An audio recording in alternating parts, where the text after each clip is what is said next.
Como forma de fiscalizar e regulamentar as produções audiovisuais no Brasil, a Ancine, Agência Nacional do Cinema, estabelece uma série de leis que devem ser cumpridas.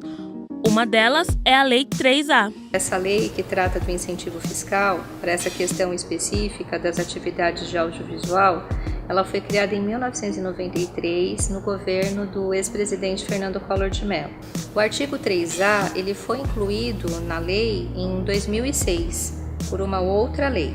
E aí esse artigo 3A ele só foi regulamentado pela Ancine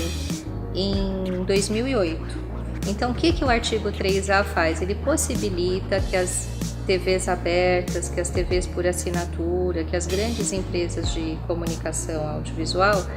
elas possam investir 70% daquilo que elas pagariam de imposto de renda em produções audiovisuais, em minisséries, em filmes, que sejam divulgados, seja por produtoras independentes, seja por grandes redes de televisão. Essa lei, ela tem aqui uma validade, desse benefício de 70% do imposto de renda até este ano, até 2017. Então é importante que haja um movimento no Congresso Nacional, na Câmara, no Senado, das próprias produtoras, de todo mundo que está envolvido com a produção audiovisual no Brasil, para que esse benefício seja estendido, porque se esse benefício não for estendido, obviamente que a produção de audiovisual vai perder um recurso, um investimento bastante significativo. Bom, é necessário para que um produtor independente consiga o apoio desse tipo para um projeto de produção de audiovisual, que ele cumpra os requisitos que estão estabelecidos na lei, A produção ela tem que se realizar com contrato de uma empresa brasileira de capital nacional, ela tem que utilizar pelo menos 1/3 de artistas e técnicos brasileiros. Esse projeto ele tem que passar pela Ancine, tem que preencher lá todos os requisitos que estão estabelecidos no artigo 4º da lei. Então, produtoras já consagradas e grandes, como a Rede Globo, como a HBO, elas podem se beneficiar dessa benesse da lei, vamos dizer assim, dessa possibilidade de redução do pagamento do imposto de renda, desde que elas destinem esse valor de até 70% daquilo que é devido com imposto para patrocinar, para produzir conteúdos que se enquadrem dentro desse perfil da lei de audiovisual.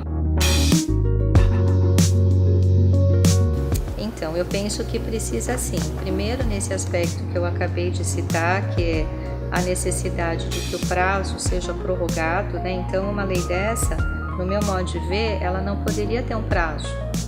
Ela deveria ser o prazo para investimento em cultura, ele tem que sempre ser indeterminado. A segunda questão que me parece muito importante, que a gente tem discutido na sociedade brasileira de uma maneira geral, é que as atividades elas precisam ser transparentes. E para que elas sejam transparentes, elas não podem acontecer de forma que as pessoas que realizam essa atividade não a compreendam, não consigam acompanhar o seu processo. Então eu penso que seria bastante interessante, importante mesmo, que a lei ela fosse simplificada, não no sentido de favorecer que houvesse falcatruas, que houvesse desvio de recursos, mas ao contrário, que a dicção da lei, que o entendimento da lei, ele fosse simplificado para que todo mundo pudesse acompanhar, que o produtor ele pudesse entender tudo aquilo que acontece, sem tanto trâmite burocrático, para que a gente pudesse ter um processo mais célere e que as pessoas também se sentissem mais confortáveis e com mais confiança para poder realizar esse tipo de atividade de todas as partes, seja das grandes operadoras, seja do empresariado, seja do produtor, que muitas vezes tem uma ideia extremamente interessante, acaba ficando aí